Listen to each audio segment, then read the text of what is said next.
Welcome to the Millennial Lawyer Podcast. Hello and welcome back to the Millennial Lawyer Podcast with Mark Shirian. Mark is a New York litigation attorney and founder of Mark David Shirian PC, known for securing seven-figure results in personal injury, employment, and complex civil cases. My name is Kevin Rosenquist, and today we're talking about what happens when a night out turns into a legal nightmare, from bouncer violence to bar fights. Mark, welcome back. Great to be back. So, I've been to my fair city clubs late night, seen some crazy stuff. There's no doubt about it. What kind of injury cases tend to come out of bars, nightclubs, and lounges out there in New York? Unfortunately, I've gotten a good amount of these cases in the past. And I'll tell you, right off the bat, when you're dealing with bars and clubs, one thing that we see a lot is excessive force by bouncers. You know, I understand that that's their job, to remove patrons from danger, or if that actual patron is a problem, to remove that actual patron. But I do see, and unfortunately you see this across the country, bouncers or security staff using excessive force. So that's one. Number two, one thing we see a lot is when bars and clubs are, there's an allegation against them that they overserved a patron, and that patron causes injuries to another patron of the bar, or gets in a car, unfortunately, and injures or God forbid kills somebody on the road. So those are the two big things that we see, whether it's an actual bouncer using excessive force, a negligent security claim where they're not securing the property well enough, and then third, over intoxicating patrons that then cause to be a danger to our clients, whether they're a patron of that actual property or elsewhere. So those are the three big categories: negligent security, excessive force, and what we call a dram shop claim against the bar for intoxicated patrons. So outside of that one, obviously, if a bar is found to be over-serving people, that's on the bar. But, for other injuries, for other situations, how responsible is the bar or club in these scenarios? Okay, well, in other words, you're asking about the dram shop law in New York. So the way I know the law, it really is, it can go two ways. So number one, obviously, in the state of New York, you have to be 21 years or older of age to consume alcohol. So if the allegation is that a bar served alcohol to an underage patron, that in and of itself, whether they're intoxicated or not, okay, you have to just show that they were impaired by the alcohol. But that's a violation in and of itself, serving alcohol to a minor. So the law is, so in other words, if you serve alcohol to a minor and that minor goes and injures somebody, the bar could be on the hook just for the fact that they served alcohol to a minor. So that's one. Then what we see mostly is when a bar overserves a patron and that patron goes and causes injury. So the law is that they have to ensure that they are not overserving their patrons. And there are different ways you can tell that the patron that you're serving shouldn't really be served any more alcohol. And I can give you those examples. You see them stumbling, you see them slurring, hear them slurring their speech. Surveillance video really comes into play when we're dealing with these cases, but the bars have a responsibility to make sure that they are not over-serving their patrons with alcohol. So if a fight happens, a lot of times it is someone, obviously, if a fight happens at a club or a bar, I'd say 9 times out of 10 it's probably overserved in some capacity, but not always. So do the bars try to say, hey, this person wasn't intoxicated? Like, what is their defense as a general rule? That's a great question, and I've dealt with this head on yes, that's the first thing they're going to say. And Mm-hmm. this patron, good luck proving that this patron was actually intoxicated, or that, or we served them alcohol. Maybe they were drunk before, and they came in, and we didn't provide them with the alcohol, and it's not our fault. So it doesn't usually, for a bar to throw out a case, they actually have to prove that they did not serve that patron alcohol. So it works kind of both ways. Mm-hmm. But yes, they will make that argument that they were drunk from before, or they weren't drunk, and they mysteriously don't have any receipts or tabs of that particular patron. I will say, when you're dealing with a case like this, it is important to at least get the patron who caused the injury, somehow identify them, because that would make it a lot easier to prove that they were served alcohol Mm-hmm. by that I, I establishment. think you mentioned a term called negligent security before. What are the rules around that, and how do they apply to nightlife venues? Yeah. So obviously, they have a responsibility to make sure that their establishment is safeguarded and is safe. Sure. Uh, the way I deal with negligent security claims is you look at the ratio. Ratio meaning how many patrons are in the bar and how many guards do they have. Is it just one outside? Is it one inside? There usually should be one outside, one inside, right?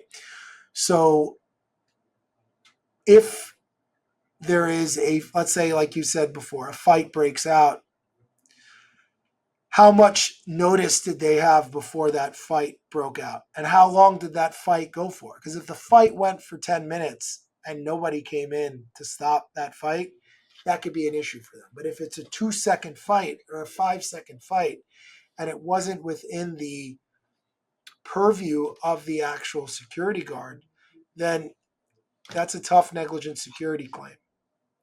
But if it went on for a long time, or if things were escalating to a point where they had an opportunity to prevent it from breaking out,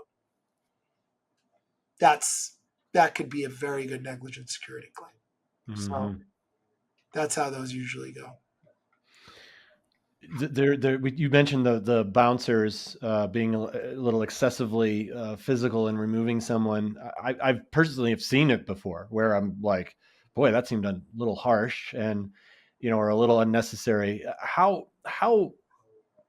much are they allowed to be physical when they remove patrons? Is there a law about what crosses the legal line? Is it kind of a gray area there? How does that generally unfold?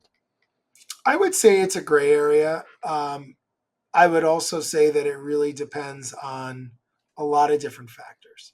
How big is the bouncer? How big is the patron that's being removed? How big of a danger is that patron? Yeah.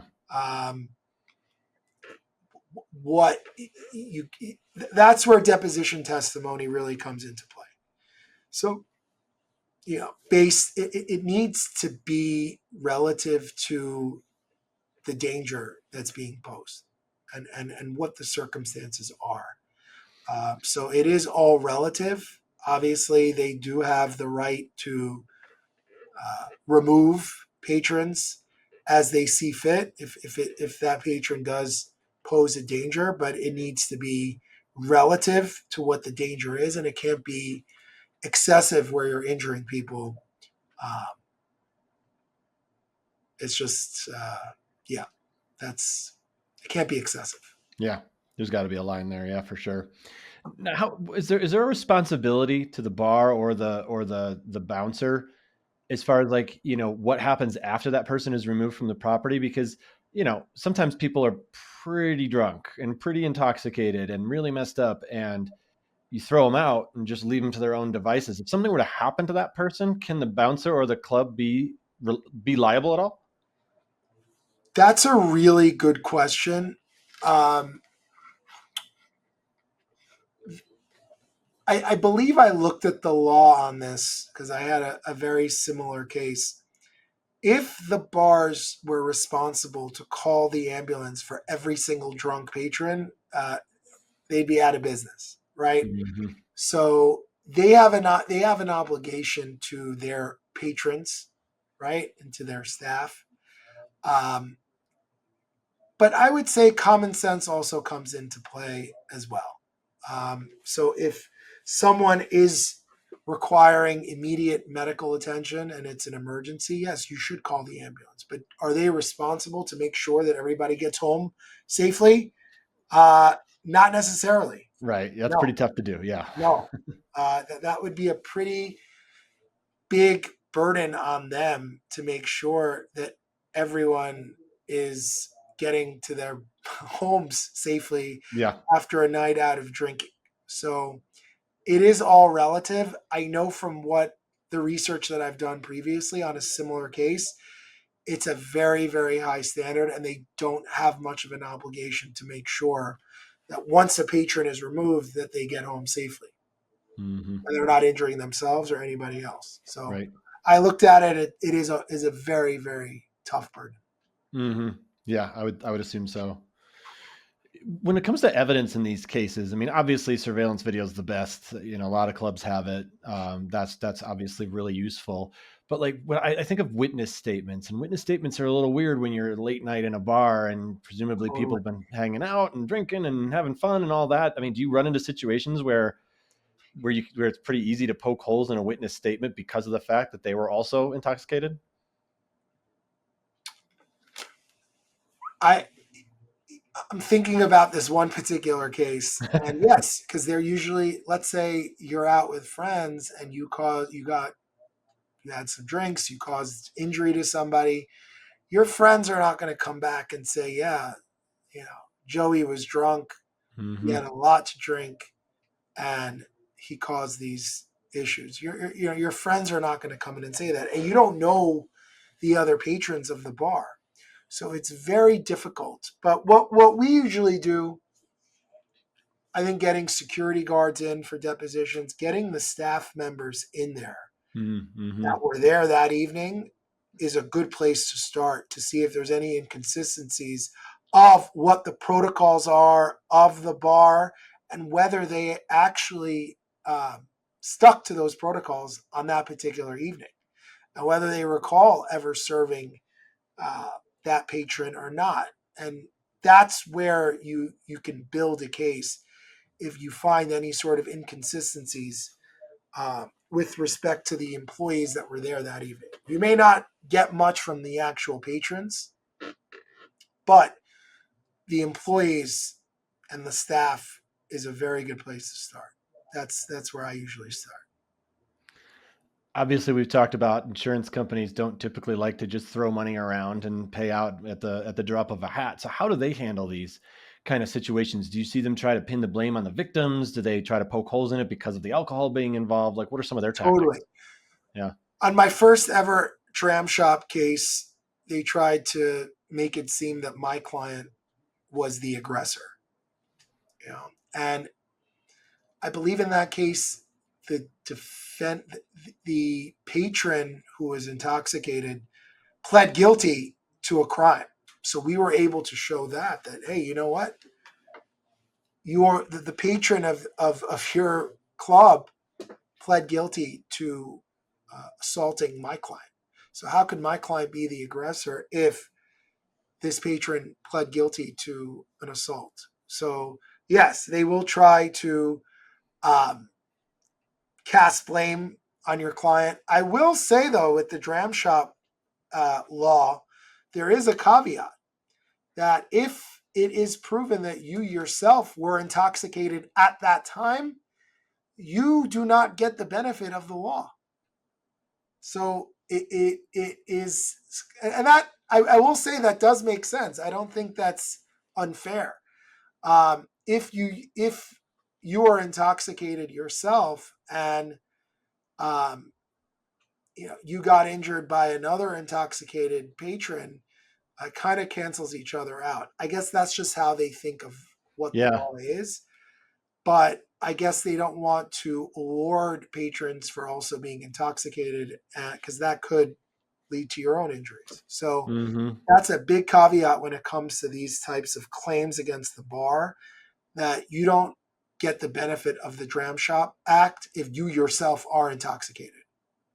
But you can still, I would assume, go after the person, right? Because the person who assaulted you. Right. Because I mean, I'm a pretty when I've been intoxicated before, and I'm a happy guy. You know, some people are mean, and like, you know, if the mean guy punches the happy guy, you still have a case, right? You still have a case, but let me let you in on a little secret. Uh-oh. Attorneys are not going to, for the most part,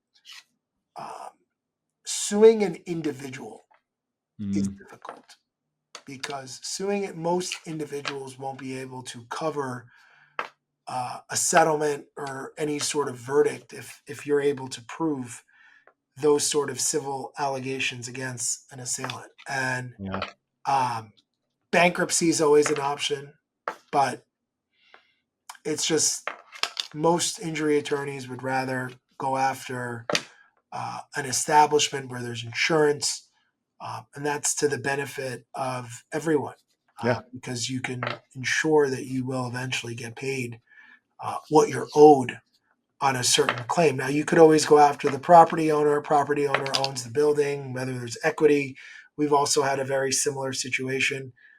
But again, in that case, you know, property owner filed for bankruptcy. There wasn't insurance. I mean, it becomes messy. My point is, when you're dealing with an entity that's not insured, or an individual that doesn't have a lot of assets, it is very difficult to collect on that sort of claim, which is why, yes, you could sue the individual, but the chances of you actually collecting what you're owed on that claim is it's not a good situation. Very low chances.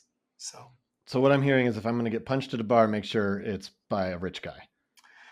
Make sure it's by a rich guy, and make sure that you're able to bring the bar or club on the hook.